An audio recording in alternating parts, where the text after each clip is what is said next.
Coming up on this edition of JSU22 News. An annual marathon in Boston ends in terror. Paying tribute to global icon Nelson Mandela. And when you refuse to play, somebody must pay. The fallout from the Grambling no-show at this year's homecoming game. JSU22 NEWSWATCH starts right now.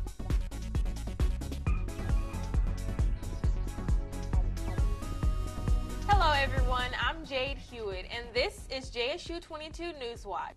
On this special edition of JSU22 NEWSWATCH, we'll take a look back at 2013.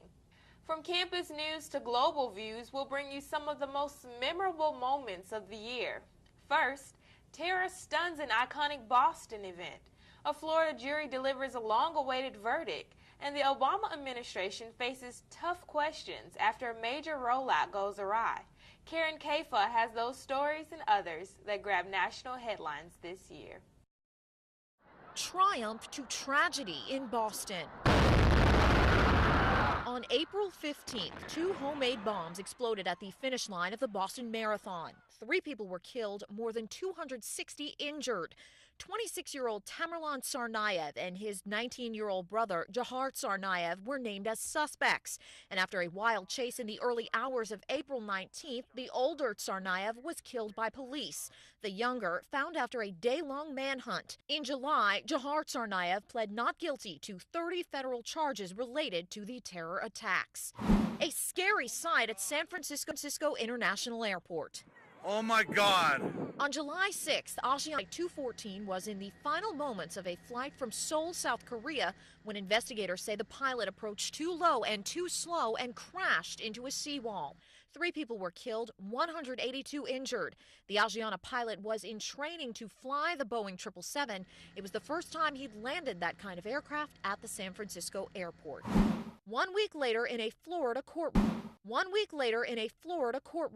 Not guilty. On July 13th, former neighborhood water charges in the February 2012 shooting of 17-year-old Trayvon Martin. Zimmerman's attorneys called the shooting self-defense. Martin's family called it racial profiling. The state of Florida called it murder. But after 16 hours of deliberation, the all-female jury would not agree. A rampage at a U.S. Navy facility. On September 16th, military contractor Aaron Alexis entered Building 197 at Washington's Navy Yard as seen in this surveillance video. After ducking into a bathroom and emerging with a shotgun, Alexis shot for 30 minutes before police found and killed him. 12 others were killed in the attack. The investigation uncovered a number of red flags about Alexis. In the weeks prior to the attacks, he'd complained of hearing voices and of trouble sleeping. The FBI described his state at the time of the shooting as delusional. And on October 1st, the kickoff of enrollment in health insurance exchanges under the President's Affordable Care Act did not go as planned. The enrollment website plagued with problems, and the Obama administration under fire. I apologize. Republican lawmakers demanded answers about who knew what and when. The administration set a deadline of November 30th to resolve the website issues. In Washington, I'm Karen Kaifa. The world lost many icons this year.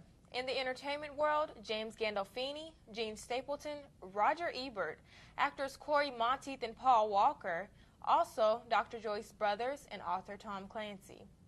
In the international world, we mourn Nelson Mandela, the revered South African president and Nobel Peace Prize laureate who spent decades fighting apartheid. JSU22 NEWSWATCH reporter Courtney Christopher Page joins us live in our newsroom with more. Courtney? Thanks, Jade. Nelson Mandela was an international icon. He served as the country's first black president after spending 27 years in prison. He died early this month at the age of 95. JSU celebrated the life of Mr. Mandela with a program of music, dance, and tributes.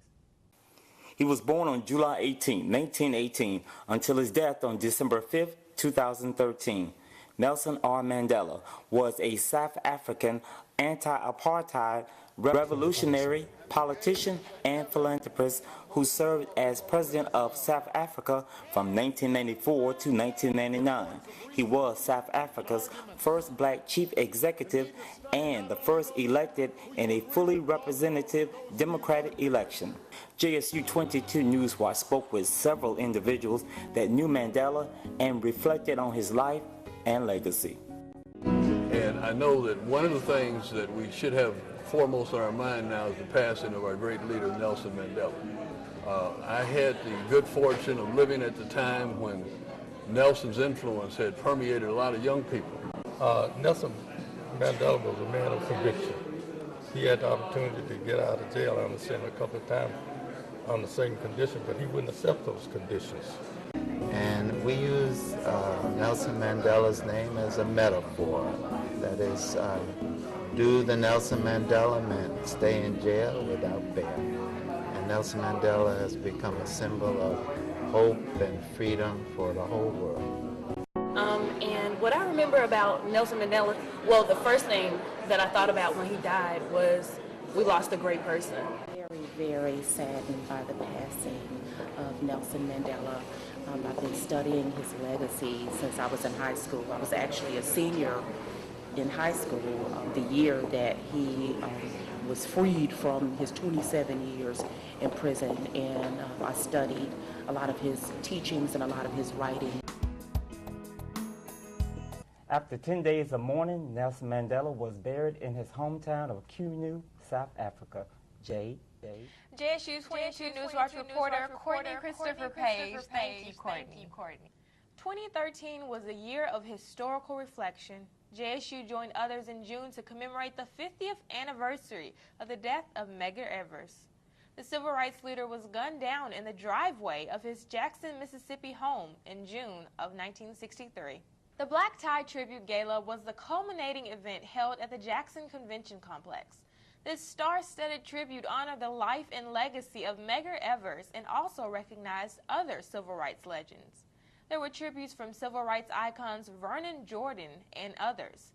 And guests were entertained by Mississippi blues legend B.B. King and gospel recording artist Tamla Mann.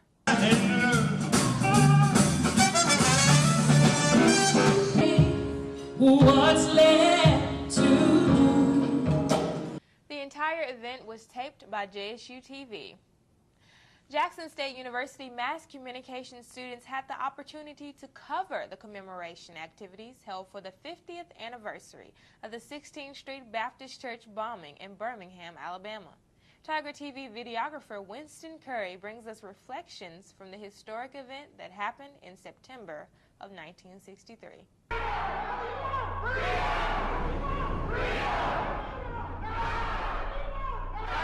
We all owe a debt of gratitude to these 4 little girls, and for them to finally take their proper place as heroines, true heroines of the civil rights movement, is indeed a long time coming. New restrooms have been built here at 16th Street Baptist Church, but 50 years ago today, what is now a kitchen was the original bathroom where the 4 young girls were when the bomb went off. When I went to the hospital, I had glass all in my eyes and in my chest, just really, and I lost my right eye on that day and injured my left eye badly because, you know, when the doctor had operated on me, he was asking me what do I see. So I told him that I see a little light out of my left eye.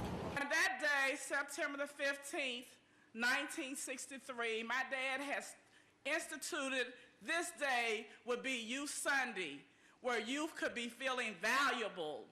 And we studied downstairs the lesson, a love that forgives, as Pastor Price eloquently did that at our 9:30 Sunday school hour. I'm here because I thought that I should be here. We went through a lot of violence and the suffering of these families that we started in Montgomery suffered a lot of violence. And I think that this is a very historic occasion, and it's kind of spiritual to come back here.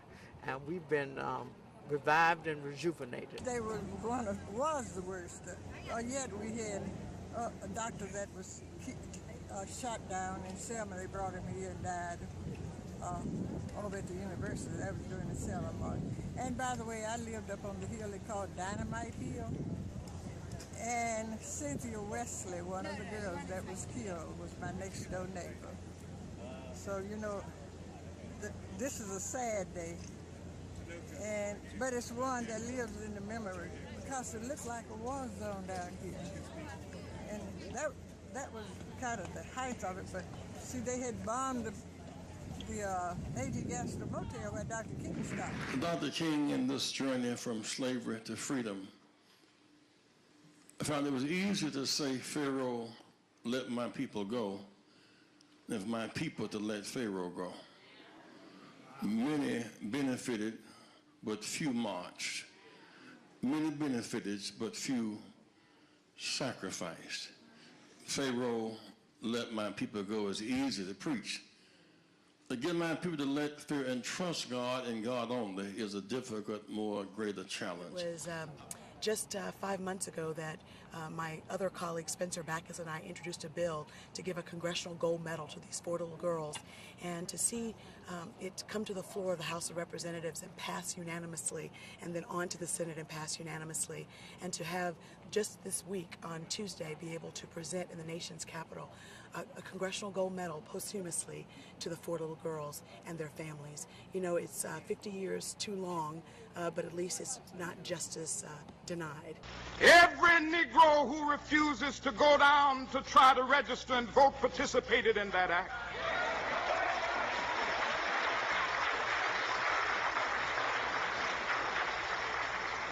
What murdered these 4 girls? The apathy and the complacency of many Negroes who will sit down on their stools of do nothing and not engage in creative protest to get rid of this evil system.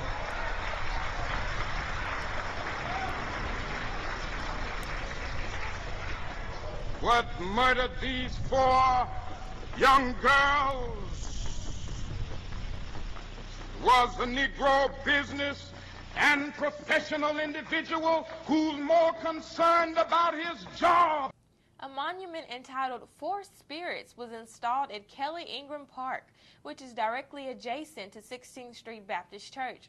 The 4 Spirits statues pay tribute to Carol Robertson, Denise McNair, Addie Mae Collins, and Cynthia Wesley. The Birmingham bombing is a reminder about the importance of preserving the ideals of liberty, equality, and justice, all embodied in the Constitution. Jackson State University is one of the many schools to celebrate Constitution Day in 2013. This year's guest speaker was CNN political contributor and Democratic strategist Donna Brazile. Brazile brought greetings from the White House and a political update from President Obama.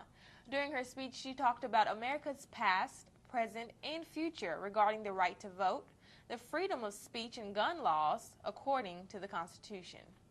Rights appear in the same amendment, and so they are intertwined and connected. That makes sense if we are to understand our history again.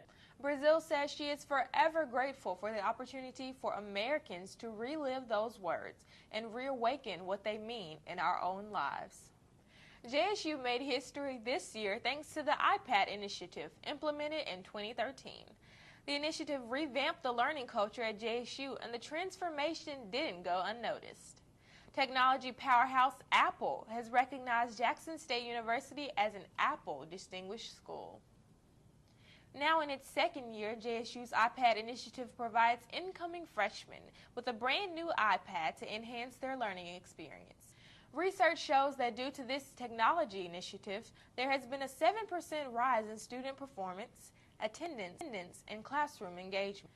The HBCU continues to expand its technological resources with its very own Apple-authorized campus store on the way. JSU is also expanding learning opportunities geographically. The university opened the Madison, Mississippi campus earlier this year.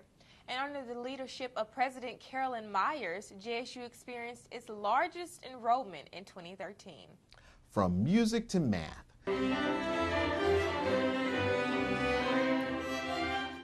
JSU is using cyber learning to orchestrate radical changes in the way we present information and engage students.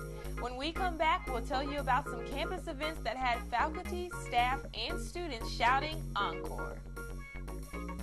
And we'll show you why home is where the heart is when it comes to a homecoming at JSU. You're watching JSU22 Newswatch on Tiger TV. Don't go away.